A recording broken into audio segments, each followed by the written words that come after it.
What's up? I'm SYROBE, the best mouse and keyboard user for Elden Ring, and today I'm going fully unhinged because the DLC releases in less than 2 weeks, and I can't stand clickbait, overpowered Elden Ring builds that test their builds against random low-level enemies. I'm gonna show you all the definition of overpowered, with not just one, but my top 10 actually overpowered builds that'll annihilate any boss the Shadow of the Erdtree DLC will throw at you. So be sure to drop a fat f***ing like and a massive sub, since Elden Ring's DLC has brought so many new people to my channel that are not yet subscribed. Please do that right now and turn those notifications on, because if this is what I can do in the base game of Elden Ring, the DLC is only going to give me more ways to break the game, and I can't wait to show you all as soon as I get my hands on it. I've redesigned each build to prepare you with all the tools necessary to take on anything the Elden Ring DLC can throw at you. Each build starts around level 150 to 160 range, and there's at least one build for every attribute type in this video. So take your pick and choose whatever suits your playstyle best. And also feel free to change up my builds however you want. This is not an objective list, just my opinion and personal tuning for 10 amazing builds that I designed to obliterate some of the hardest bosses in Elden Ring. At the very end of this video, I'll show off my new game plus 7 build that I'll be using to take on the DLC at the highest difficulty possible. But every other build from now until the last build is designed for a fresh save file or base new game to up to new game plus 3 scaling. So I recommend most of you to take on the DLC with a fresh save file at base new game, because otherwise you'll have significantly higher enemy and difficulty scalings. So let's get right into it. The first build you've already been watching is my spin on the Ancient Dragon's Lightning Strike, and here are all the stats and gear I used. This build's main stat is Faith, and its main damage type is Lightning. I only used 3 buffs and my physics to get all the damage you see here. I have a Flame Art Nagakiba to help us quickly finish off anything that our dual Gravelstone seals don't immediately one-shot. Because we're maxing out Faith, a lightning scaling katana would only be good when maxing out Dex, which is why I use Flame Art. These seals both stack and buff our lightning strike damage scaling when holding both out at the same time when we cast our spell. Rope-fetted pots work a lot better since they're faster, but farming rope can get tedious, so regular pots work just fine too for the self-poison buff technique I invented a while ago. Lightning is an amazing damage type because most enemies have low lightning resistances, but the beauty of this build is that you have multiple damaging hitboxes that works perfectly on enemies with larger hitbox sizes. If you think lightning resistance is gonna stop me, I even used a slightly weaker version of this build without the Mushroom Crown buff and without the Lightning Scorpion charm on Lich Dragon Fortisax, who has an 80% resistance to lightning damage. Anyways, that sure as hell didn't stop me from 3-shotting him with pure lightning damage. Your mileage will vary greatly based on the size of the enemy that you're fighting. Watching me fight Melania here, and you'll notice that most of my hitboxes completely miss her, but sometimes you can get lucky and she eats all the strikes at once. It's very hard to use against enemies with smaller hitboxes or enemies that have faster movesets that can interrupt your cast before it goes off. I would only use this build against large enemy types with big hitboxes, but trust me when I say that even if a boss has high lightning defensive stats, it won't be enough to save them from this build.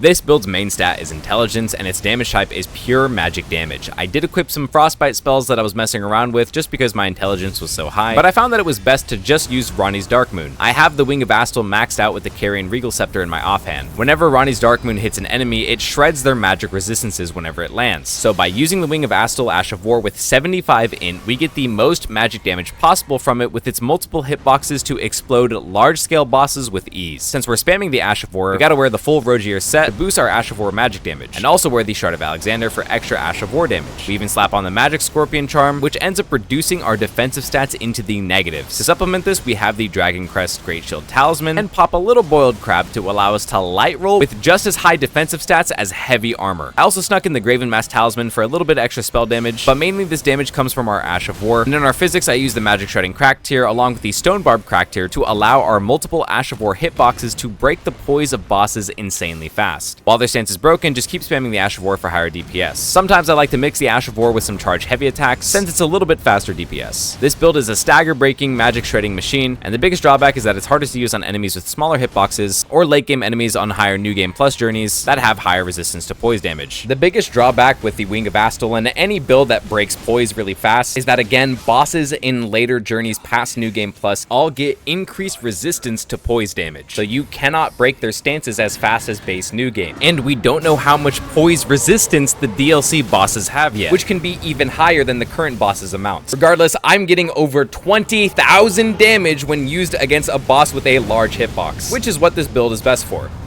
Now, this build is more of a crackpot theory, so just hear me out. This build's main stat is Dex and Faith, but the main damage type is Holy Damage. This is what Holy Damage looks like when something is weak to Holy. We all know Holy Damage is extremely underrated in Elden Ring because mostly every late game boss has high resistances to Holy Damage, but what I'm predicting is that the Shadow of the Erdtree Land of Shadow will make Holy Damage great again. Because come on, it's the Land of Shadow. It has to be the one place where Holy Damage is strong. And even if it's not, this build still does decent damage against Godfrey, who is 40% resistant to Holy Damage. My Paladin build has a lot of moving parts. First off, my main stat is Dex, so I can get a nice chunk of physical damage and not be 100% reliant on Holy Damage, just in case something is Holy resistant. But here's where things get a little complicated. The only buffs I used are Hal-Shiriri and Golden Vow, but I also have the Golden Epitaph weapon equipped for its Ash of War Last Rites. Last Rites and Golden Vow are both aura buffs, so only one of them can be used at a time and they override each other. They do not stack, but what I noticed is that if you use the Golden Epitaph Last Rite buff, it also gives your Holy Damage a 100% bonus damage increase to anything that is considered undead. So our Wave of Gold Ash of War ends up dealing over 10,000 damage in a single use against anything that is undead. And the Golden Order Ash of War deals over 25,000 damage, which is insane. Please, dear Miyazaki, make Holy good in this DLC. Elden Ring is the only RPG game where a paladin isn't broken. Also, Last Rites does not work with Golden Vow once again, and the massive damage buff from Last Rites only works if something is undead, like skeletons or Deathrite birds. So if something isn't undead, it's better to just use Golden Vow, not Last Rites. In my flask, I have the Holy Shroud and Crack tier for more holy damage boosts, but I also have the Opaline Hard tier to boost our defensive stats, allowing us to mitigate the Holy Scorpion Charm and the Hal-Shiriri's defensive reductions. Again, the largest disadvantage to this build is that most enemies in the base game of Elden Ring just have a high resistance to Holy Damage, but my damage is still pretty decent regardless. And the moment something is actually weak to Holy, this build completely melts their face off. Let's just hope Holy Damage is actually viable in the DLC, and you won't run into many problems with this build. Most people are probably expecting a double seppuku bleed build here, but you're not going to see any double seppuku curved swords build, nor any double seppuku twin blade builds in this video. That's because this is a bleed build that puts all of the other builds to shame, and works even better than the rest as of patch 1.10. Double seppuku builds do proc bleed the fastest, but they don't have the highest damage, and they also have low poise damage. The Starfists do an ungodly amount of damage. Combining them with the bleed affinity and the Cragblade with charged heavy attacks absolutely stun locks every boss in the base game. Using the charged heavy attacks with the Cragblade and the Axe Talisman and the Spike Crack tier shreds bosses and breaks their poise almost instantly. The Starfist fully charged heavy attacks come out lightning fast. You also have the ability to easily proc blood loss on enemies while they're stun locked by your stagger, which is where the White Mask and Lord of Blood's Talisman come in handy for even more buffs to our damage when blood loss happens. The Rotten Wingsword Insignia and the Millicent Talisman allow us even further damage increases from our rapid charge heavy attacks. We don't put any points into Faith because we want more Arcane to increase our bleed buildup on the Starfist. So since we don't have any other spell buffs, I like to use Exalted Flesh to increase our raw physical damage. And finally, in the Physics Flask, both the Spike Crack tier and the Thorny Crack tier are necessary to allow our charge heavy attacks to absolutely demolish anything that stands in our way. The biggest drawback to this build is the super short range. Since it is a fist weapon, you have to be right on top of your target or else you're gonna miss them. Even a pube's length of a distance is enough for the game to not register your hit on an enemy, which bosses can end up punishing you very easily for. Just make sure your charge attacks hit their mark and you will bash your enemies into dust. Another issue is that bosses get higher poise resistance for each new game plus, so being on base new game is the best for this build to be the most effective. Higher new game journeys will be a lot harder to stance break bosses. Just be mindful of what new game you're on when using this build. This is my handcrafted, mathematically correct Frostbite build that I created a while ago, but I want to show you all that it still works flawlessly with a new and improved version. The main stat here is Intelligence, and the main damage type is Magic and Infinite Frostbite procs. I only use 2 buffs to get the damage you see here. Ash of War is where all our damage comes from, as the Ghost Flame damage is purely magic damage that builds up Frostbite over time, so the more int we have, the more damage Ghost Flame deals. In our offhand, we have the Blasphemous Blade because we can power stance both, as each weapon is from the Greatsword class. And the fire damage on hit from the Blasphemous Blade or its Ash of War can reset the Frostbite procs, so you can infinitely chain Frostbite procs without having to wait for it to reset manually. This build is amazing and shreds bosses with ease. The Ghost Flame provides long range damage over time that bosses get melted by if they sit on it. I even later included the Frenzied Burst as a quicker and safer way to reset the Frostbite proc from range, as it also deals fire damage and resets it just the same. There's quite a few drawbacks to this build, mainly the setup and staying in the Terra Magica can be a bit tricky, as well as the cast times for both the Ashes of War being on the little slower side, which can allow bosses to interrupt you quite often. It's also a bit tricky to manipulate the enemy to stay on top of the carpet part, and you really need to keep your distance with this build, but not too far away either, or else you'll be out of range for your Ashes of War. Though playing within and understanding your ranges is the most important part to make this work efficiently.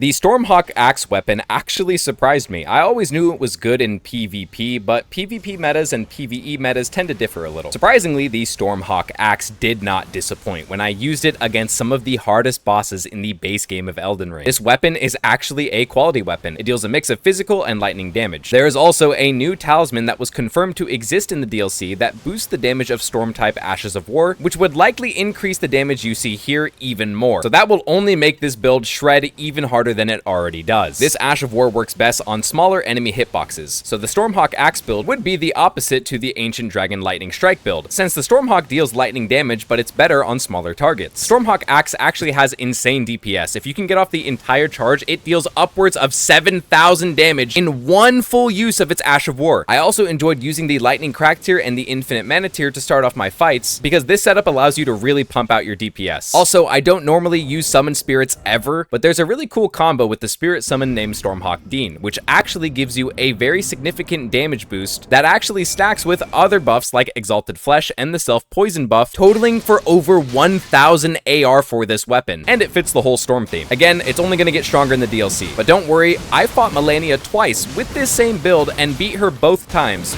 one with the Dean summon and one without any Spirit Summons. Just as easy to prove that I'm a gamer. Biggest downside to this weapon is that you are likely going to get hit when using this Ash of War, so no Halaster Brewery either, because you can get animation locked and punished quite easily. Once you start using this Ash of War for the Stormhawk Axe, you can roll out after the initial attack, but if you keep spamming the Ash of War after to swing it around more, you won't have any time to dodge any attacks. It's a pretty simple yet honest build that I found works extremely well on smaller enemies, especially those with low poise like Malenia or Renala. I was just shocked at how effective this lightning damage was against Malenia. She couldn't even touch me because of the Ash of War's standing hitbox, which stays for a little bit even after you stop casting your Ash of War. It kept staggering her whenever she got too close and even knocked her on her ass with the final hit. Super fun weapon to use, but again, the animation has a slow windup and a small lockout window where you can't roll out of it. So you really need to make sure your timing is very spot on with this build, or else you'll most likely be punished for it, and some bosses can actually poise right through the Stormhawk's Ash of War, which makes it a little bit less effective against those kinds of bosses, but it still shreds bosses all the same.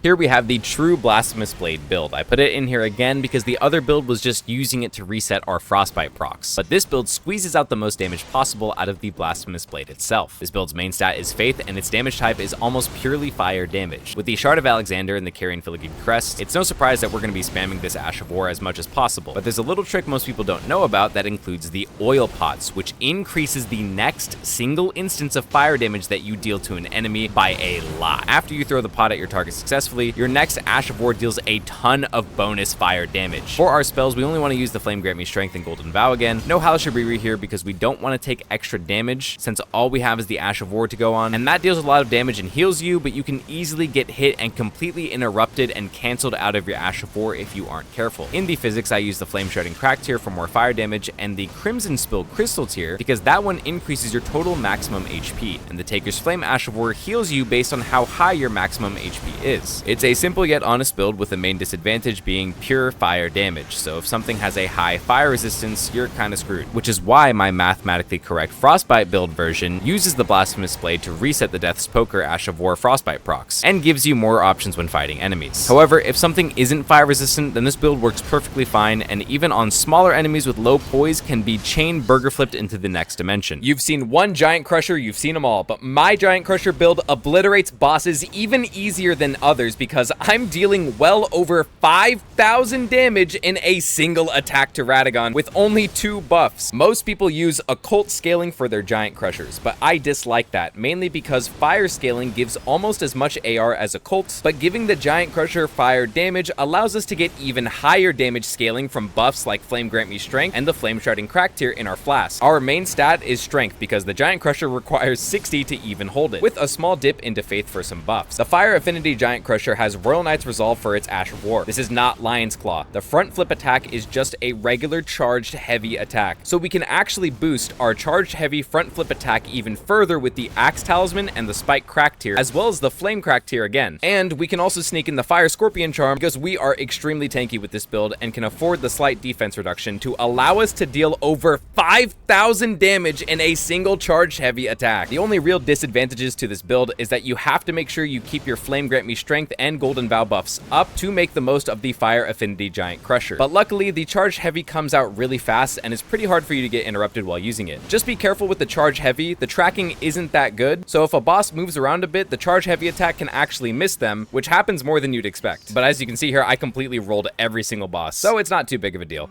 Black Flame is always going to be good no matter what the DLC can throw at you. The main reason is because Black Flame deals what I like to call true damage. Black Flame deals an initial portion of fire damage on its hit or impact, but the true damage over time burn is purely based on the boss's maximum HP value. However, during my testing, I noticed quite a few bugs with this Ash of War Black Flame Tornado. It can trigger Millicent's and the Rotten Sword Insignia's damage bonuses from the Talisman, but from my testing, I found that it's very inconsistent. Sometimes I trigger both Talisman instantly, and other times their buffs never activate. Given that in most cases you won't be able to get off the full Ash of War to stack it completely, they're not that worth using. We also want to make sure that we're extremely tanky with this build since this Ash of War involves you getting in very close to your enemies to use it. Initially, I was going to use the Grave Scythe to build up bleed while using Black Flame Tornado. I found out again that this does work, but I realized it's also bugged because only the first hit at the start of the Black Flame Tornado will apply bleed. All other consecutive hits in the Black Flame Tornado do not apply any bleed at all. Even if you land the full thing with direct contact on the enemy, it only counts for the first hit in the Ash of War to build up bleed, which kind of sucks. So we're just going to stick with the Knight Rider's Halberd instead with the Flame Art Affinity, as it gives us a very high base AR with even higher faith scaling that allows the Black Flame Tornado to melt bosses. You can use whatever incantations you want, but I prefer the Black Flame Ball for its range and consistent damage, and the Black Flame Ritual's AoE. Like I mentioned earlier, most bosses won't just let you sit there and channel the full duration of this Black Flame Tornado's Ash of War. Even if you had over 200 poise, a lot of bosses in Elden Ring actually have attacks that can stagger you and ignore your poise completely. This is nothing new and has been in the game since the start, and I'm sure a lot of bosses in the DLC will have something similar. So if you go for this full channel of the Ash of War, you are very likely to be hit, get interrupted, and cancelled out of your Ash of War. I found that it was best to just use the Ash of War for a light tap in most cases, and only go for a full channel on certain bosses that have very large openings. If you don't hold down the Ash of War and just lightly tap it, you'll do a quick burst instead, which still does a lot of damage. Regardless, Black Flame is always going to be good to use, especially in the DLC, since we don't know what the bosses are immune to or weak to. The more HP a boss has, the harder the Black Flame damage over time hits them, which makes this a very reliable build on your first run in the Land of Shadow, especially if bosses are scaled past Moog in order to access this DLC in the first place. My very last build for this video is what I will personally be using to take on the DLC at the highest difficulty past New Game Plus 7. You can watch me live stream it here on YouTube when the DLC drops, so be sure to subscribe and turn notification bells on to see it in action. This build sits around level 160. On the left side of your screen, I'm using my setup on base New Game scaling. On the right side of your screen is actually Moog with New Game Plus 7 scaling, which again is the highest possible difficulty and scaling level for enemies in Elden Ring. Keep in mind, you must defeat Moog to access the DLC, so being able to defeat Moog on New Game Plus 7 difficulty scaling is a true test of one's build. New Game Plus 7 Moog is ungodly tanky, with insanely high status resistances and both more HP and higher resistance to poise damage, which you can all see in real time by the colored bars on your screen. This is with the help of a third-party program. In the DLC playtest, we also have confirmation that Scarlet Rot is going to be very overpowered. So essentially, this is my Scarlet Rot build that will only get stronger with access to new items and Ashes of War. There's basically a new Ash Ash of War very similar to Poison Moth Blight, but it's for Scarlet Rot instead. When Poison Moth Blight is used, it applies deadly poison, which is stronger than regular poison. You can see when an enemy is fully poisoned by the green stink cloud particle effect. As soon as you see this, and you use Poison Moth Blight again on that enemy, it'll deal an extra burst of damage instantly and resets the poison completely. However, through my testing, Poison Moth Blight does not work on enemies affected by Scarlet Rot. So after I fully applied Scarlet Rot to Radahn, there was no big chunk of damage, as you can see here. But after I fully applied poison to Radahn, there was a big chunk of damage, and the poison effect was immediately removed and reset. I'm using power-stanced antspur rapiers to apply additional Scarlet Rot with. And I'm also able to apply Frostbite and Bleed in addition to my Scarlet Rot with my build. And I can proc statuses extremely fast, even against the New Game Plus 7's higher resistance scaling. Status effects are going to be great in New Game Plus 7 because most status effects deal a percentage of bosses' HP and damage. And higher scaling means bosses have higher HP. Higher HP means your status effects do more damage. Ideally, you want to start every fight by using the Eek Zykes Dragon Rot Breath, and keep using only Eek Zykes until you proc Scarlet Rot from the breath specifically. The reason you need to use Eek Zykes to proc the Rot is that if you apply Scarlet Rot fully with Eek Zykes Breath, it actually deals more damage over time than if you applied Scarlet Rot with the Antspur Rapier. In New Game Plus 7, Mohg has around 26,000 HP. Activating Scarlet Rot on him with the Antspur Rapier shaved off only around 21% of Mohg's total HP over 90 seconds, but Eek Zykes Scarlet Rot proc did around 34% of Mohg's HP in a separate test. Both durations of Scarlet Rot lasted for around 90 seconds, but when applying it fully with Eek Zykes, it just dealt more damage over the same amount of time. However, not every boss will have large openings where you can fully apply Scarlet Rot using Eek Zykes, which is why we have the Rot on the Antspur Rapiers, just in case we don't have a chance to use the Dragon Rot Breath. Regardless, try to open with the Breath, and use it when you can until the enemy is rotted. Then try to play for Frostbite procs with Chilling Mist, and use Blood Tax for high DPS and faster bleed buildup, which includes a self-heal without needing to use a flask. The healing can actually come in pretty clutch. I have the Mushroom Crown for bonus damage as soon as I fully apply Scarlet Rot to an enemy, Millicent's and Rotten Wing Talisman to boost the damage of my Blood Tax, Lord of Blood Talisman to get more damage buffs for my Blood Tax Blood Loss procs, and the Dragon Crest Great Shield with a heavy armor setup, because most late game bosses in New Game Plus 7 scaling can legit 1 to 2 shot you from full HP even with heavy armor. But obviously just don't get hit and you won't die. Just in case, in my flask, I like to use the Infinite Mana tier to open up fights with Eek Zykes Breath easier, and the Opaline Hard tier, which is very underrated. Using the Opaline Hard tier can give me up to 60% physical damage reduction and more than 40% for all other damage types. This tier is a must-have in New Game Plus 7 scaling, as it also stacks with my Golden Vow and Dragon Crest Great Shield, and you could also use it with a Boiled Crab consumable for even more physical reduction, but the Boiled Crab will remove any body buffs like Flame Grant Me Strength, which means they can't be used together, and will override each other as only one of them works at a time. I'll probably revisit this build with more details in another video when the DLC releases, so I can actually clarify if this build is legit or not, especially for New Game Plus 7 scaling, but we have to wait for the DLC to release because who knows, maybe Scarlet Rot is OP, but there's always a chance for bosses in the DLC to just be completely status immune. So we can't tell for certain just yet, but I think my build's going to be pretty solid regardless for New Game Plus 7. Let me know which one of my builds you guys are going to choose from in the comment section below, and what New Game Plus level you're playing the DLC on, and I'll see you all very soon, either on my next live stream or YouTube upload. Just be sure to turn on all channel notifications for me, and check out my community Discord in the description below to never miss an update. Once again, I'm SYROBE, and I can't wait to see you all in the Land of Shadow very, very soon. Peace.